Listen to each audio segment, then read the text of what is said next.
Day 21, it is of course the start of a brand new week, and it's a good day to get us going. All four of our trades have gone towards their respective take profit levels. Nothing triggered yet, but that's okay, as long as they're heading in a good direction. We like that for now. In terms of the other charts, no new signals tonight. There does seem to be a bit of a reversal going on. That means a Euro New Zealand dollar trade around about here, one of these 2 days. That would have been looking quite good. Subtrade A would have taken profit, it seems. So that potentially would have been a nice one. And same for the New Zealand dollar Japanese yen. Didn't manage to get in there in the end. Wanted it up more at this level, but it does seem to have bounced right off this previous one here. Down it goes again. If we were in at this part, we would have taken profit on subtrade A by now, with subtrade B still to be settled. Nothing overbought or oversold, but those signals will be coming. We'll try again tomorrow. Day 22, it is a grim day for us. $600 down for the day as 3 sub-trades get knocked. 2 on the Australian dollar, Canadian dollar, you can see here and here. Obviously shows now that we pulled a bit early. We were at this level for the entry, so it seemed good at the time, but our next check will be if it bounces off this area here. Not going to get back in, but it will be curious to see. Similarly, the third sub-trade to go is on the New Zealand dollar, Canadian dollar. Again, you can see the last few days getting knocked out of this one entirely. So yeah, not great on the Aussie or New Zealand dollar, Canadian dollar pairs.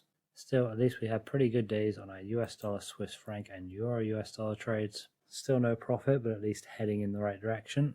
Once again, no new trades for us tonight.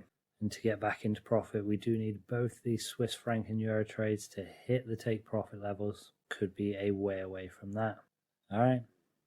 A new day, day 23, and a weakening dollar is poor for our trades. During part, the Federal Reserve signaling a slowing of interest rates to come.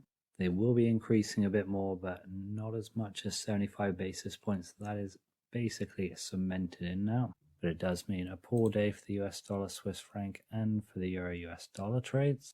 Still up ever so slightly overall, partially thanks to some nice swaps. But can they go the distance? And the wait for a new trade will continue as well. Do have an overbought signal on the Australian dollar, Swiss franc, but not really up enough at a resistance level for me.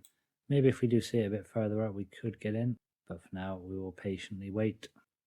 Day 24, another poor day for us off the back of yesterday's news. Hanging in there with the US dollar, Swiss franc, and the Euro US dollar, but not feeling optimistic about them right now. Couple overbought. The Australian dollar, Canadian dollar is back there. And it is sort of at a resistance level, but we just got knocked out a couple days ago. Doesn't feel right to pull the trigger and get back in there.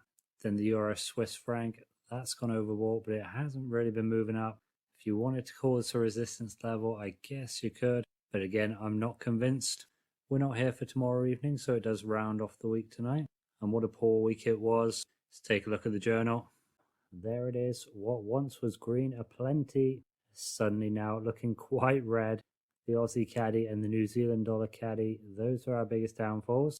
It does leave us down overall, and no signals for about a week and a half now. Have had a few overbought, oversold signals, but not quite a good enough resistance support levels. We'll see what we find next week. Might have to start getting in on some of those weaker signals if there's not much going on. Let's see when the time comes.